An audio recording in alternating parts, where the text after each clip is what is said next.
নমস্কাৰ আজি হৈছে 12 মাৰ্চ অসমৰ লগতে ভাৰতৰ বিভিন্ন প্ৰান্তৰ পৰা আজি ৰাতিপুৱাৰ কেইবাটাও খবৰ আহি পৰিছে এই মুহূৰ্তত জনাইছো আজিৰ প্ৰথমটো খবৰ অৰুণোদয় আঁচনিক লৈ ৰাজনৈতিক প্ৰেক্ষাপটত এক বিতৰ্ক অৰুণোদয় আঁচনি কংগ্ৰেছে বিয়া বুলি কয় কিন্তু কংগ্ৰেছে বেলেগ ৰাজ্যলৈ লৈ গৈছে এতিয়া অৰুণোদয় আঁচনি এই মন্তব্য ৰাজ্যৰ মুখ্যমন্ত্ৰী ডক্টৰ হিমন্ত বিশ্ব শৰ্মাৰ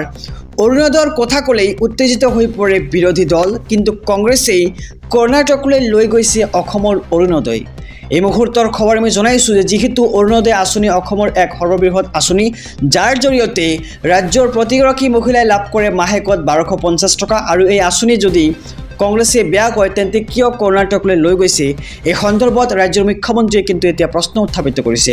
মধ্যপ্ৰদেশ নতুন দিল্লী ছত্তীশগড় ঝাৰখণ্ডলৈ লৈ গৈছে অসমৰ অৰুণোদয় যিসকল লোকৰ অৰ্থনৈতিক জ্ঞান নাই তেওঁলোকে সমালোচনা কৰে অৰুণোদয় আঁচনিখনক লৈ এই মন্তব্য মুখ্যমন্ত্ৰী ডক্টৰ হিমন্ত বিশ্ব শৰ্মাৰ লগতে কংগ্ৰেছ আৰু বিজেপিৰ মাজত কি পাৰ্থক্য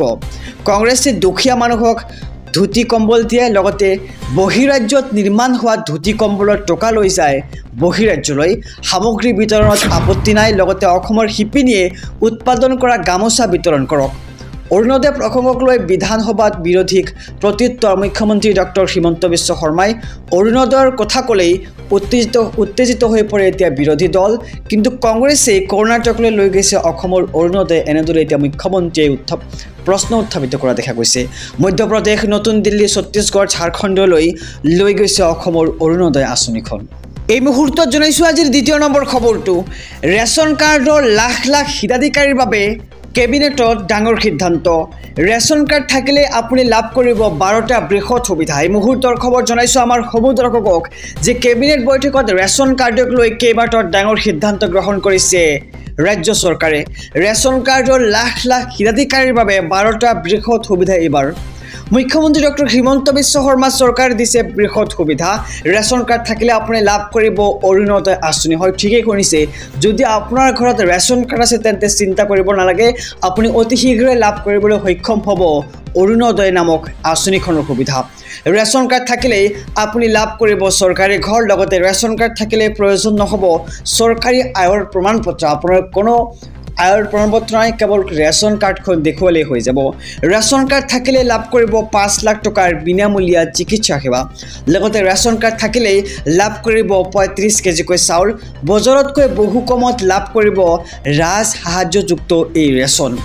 বজাৰতকৈ প্ৰতি কেজিত 25 টকা কম দামত লাভ কৰিব মচুৰ দাইল লগতে 20 টকা কম দামত লাভ কৰিব প্ৰতি কেজি চেনি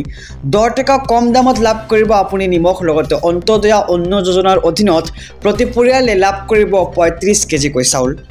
অগ্ৰাধিকাৰপ্ৰাপ্ত পৰিয়ালে প্ৰতি মাহে লাভ কৰিব 5 কেজিকৈ চাউল লগতে ৰেচনৰ সামগ্ৰী নাপালে আপুনি দিব পাৰিব অভিযোগ এটা সুবিধা জনসাধাৰণৰ বাবে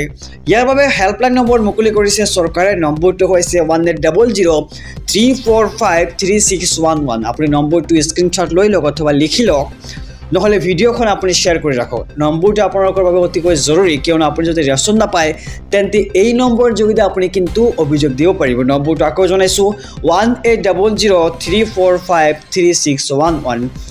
আনহাতে টোল ফ্ৰী নম্বৰ হৈছে 1967 নতুনকৈ এই ৰেচনৰ সামগ্ৰী দিয়াৰ বাবে ধাৰ্য কৰা হৈছে 370 কোটি টকা এই মুহূৰ্তৰ খবৰ জনাইছো যে নতুনকৈ এইবোৰ সামগ্ৰী দিয়াৰ বাবে চৰকাৰে কেবিনেটত সিদ্ধান্ত গ্ৰহণ কৰিছে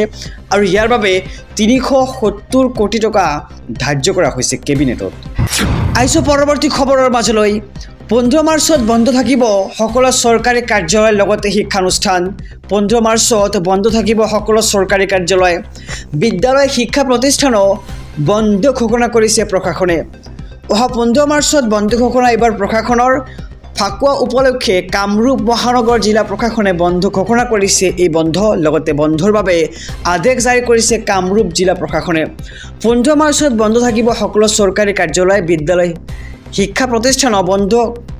ঘোষণা এবাৰ প্ৰশাসনৰ 15 মাৰ্চত বন্ধ ঘোষণা কৰিছে প্ৰশাসনে ফাকুৱা উপলক্ষে কামৰূপ মহানগৰ জিলা প্ৰশাসনে ঘোষণা কৰিছে এই বন্ধ আৰু বন্ধৰ বাবে আদেশ জাৰি কৰিছে কামৰূপ জিলা প্ৰশাসনে আইছো আন এক খবৰৰ মাজলৈ ধনৰ অভাৱত কোনো ছাত্ৰীয়ে পঢ়া এৰিলে মই পদত্যাগ কৰিম এই ডাঙৰ মন্তব্য ৰাজ্যৰ মুখ্যমন্ত্ৰী ডক্টৰ হিমন্ত বিশ্ব শৰ্মাৰ তেওঁ উল্লেখ কৰি কৈছে যে যদিহে ধনৰ অভাৱত কোনো ছাত্ৰীয়ে এতিয়াৰ পৰা পঢ়া এৰে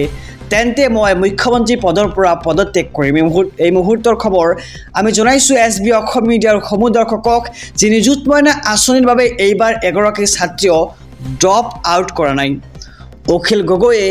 এখন কলেজৰ এজনী ছাত্ৰীৰ নাম আনি দিয়ক যিয়ে ড্ৰপ কৰিছে ধনৰ অভাৱত কোনো ছাত্ৰীয়ে পঢ়া এৰিলে মই আজিয়ে পদত্যাগ কৰিম বুলি মুখ্যমন্ত্ৰী কৰিছে ডাঙৰ মন্তব্য টকাৰ অভাৱত পঢ়া এৰা এজনী ছাত্ৰীৰ নাম আনি দিয়ক অখিল গগৈয়ে তেওঁক এতিয়া কৈছে যে যেহেতু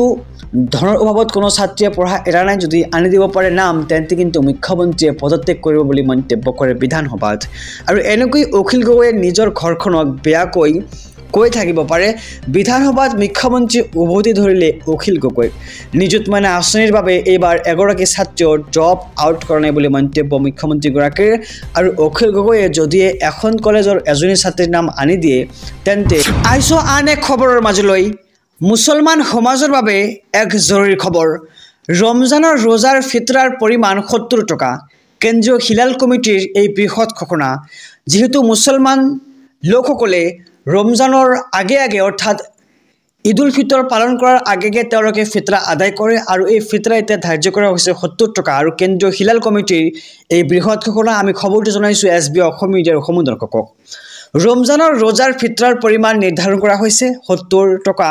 নিৰ্ধাৰণ ফিতৰাৰ পৰিমাণ ১৬৩৩ গ্ৰাম ঘেঁহুৰ লগতে আটাৰ বজাৰ মূল্যৰ ভিত্তিত ৭০ টকা ধাৰ্য কৰা হৈছে পৰিমাণ ঈদুল ফিতৰৰ নামাজৰ আগে ফিতৰা আদায় দিবলৈ আহ্বান কেন্দ্ৰীয় হিলাল কমিটিৰ আৰু কেন্দ্ৰীয় হিলাল কমিটিৰ এই বৃহৎ ঘোষণা